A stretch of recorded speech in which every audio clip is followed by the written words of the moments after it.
Hello, I'm Kathleen, and I'm a teacher and an artist. And today I'm working on an acrylic painting on paper that started out as what I had intended to be a daisy painting.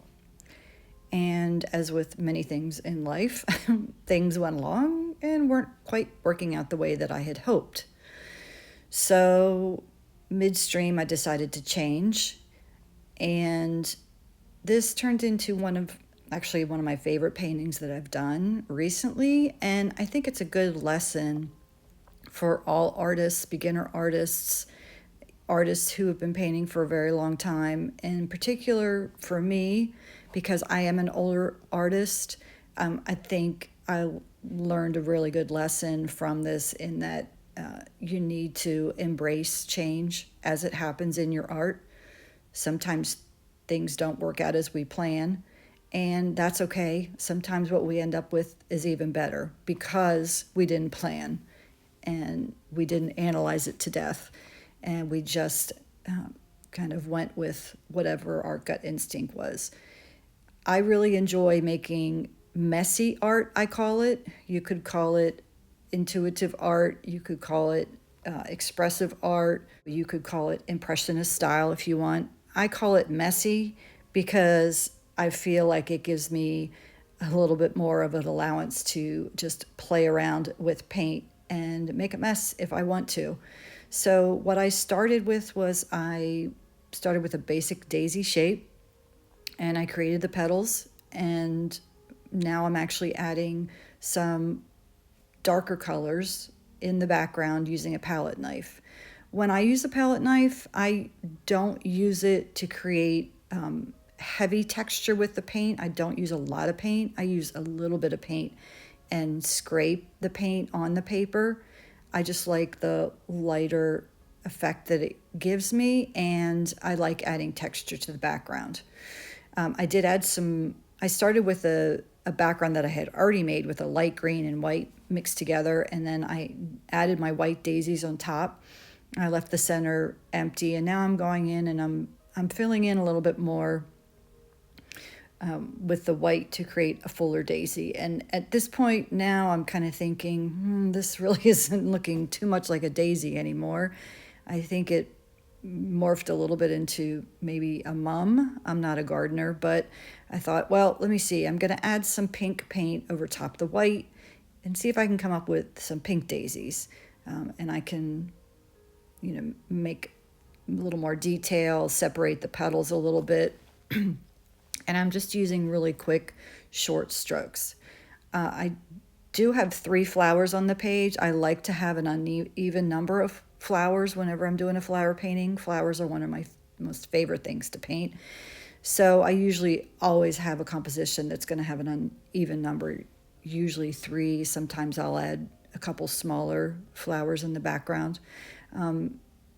Again, I feel like I'm overdoing it here. I've started to add too many petals, and I'm thinking, okay, that really didn't work. I'm not loving the colors. I started with pink and added a little bit of yellow to it, and it just seems like everything's starting to go into a blob. So I made the centers, and for whatever reason, I started kind of big with the centers, and then I thought, you know what? This isn't working for me. I know I love to make roses, so I just started changing them into roses instead.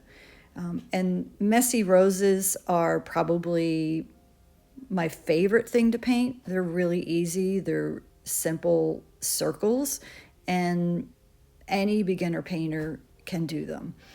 So, how I do my roses is I start with just a basic circle in the center, and then I just start adding short, sort of C-shaped brush strokes around the center.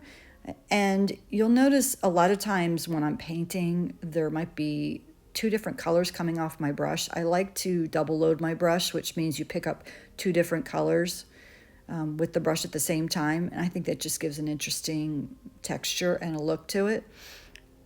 I did add a little bit of a grayish green to the background. I really like to layer and create depth by adding layers of paint. So now I'm going back with my palette knife. And again, as you can see, I don't have a lot of paint on my palette knife, and I'm scraping to give it a little bit of texture. Here I'm adding a little bit of a brighter pink. I always start in the center and then usually kind of work my way out with circular strokes to create my rose. I'm using a smaller round brush. This is probably about a size 6. I have a lot of different brushes, and I just kind of pick them up and use them as I go. Another reason why I really like calling my paintings messy paintings is I feel like it takes pressure off. And as I mentioned earlier, I'm an older artist, and I do also teach aging adults. So as we get older, sometimes we might have some challenges with fine motor skills, arthritis, in our hands, as many of my students have, and it can be challenging to get the details that maybe you're used to getting in the past. So that's why I enjoy making what I call messy art, because you don't have to worry so much about the details. It's more about the process. It's more about enjoying playing with the paint. So I hope this video helped you as an artist, whether you're a beginner, a young artist, an older artist, or someone who's struggling with perfectionism, trying to make everything perfect. I hope you'll maybe try the messy painting method for yourself.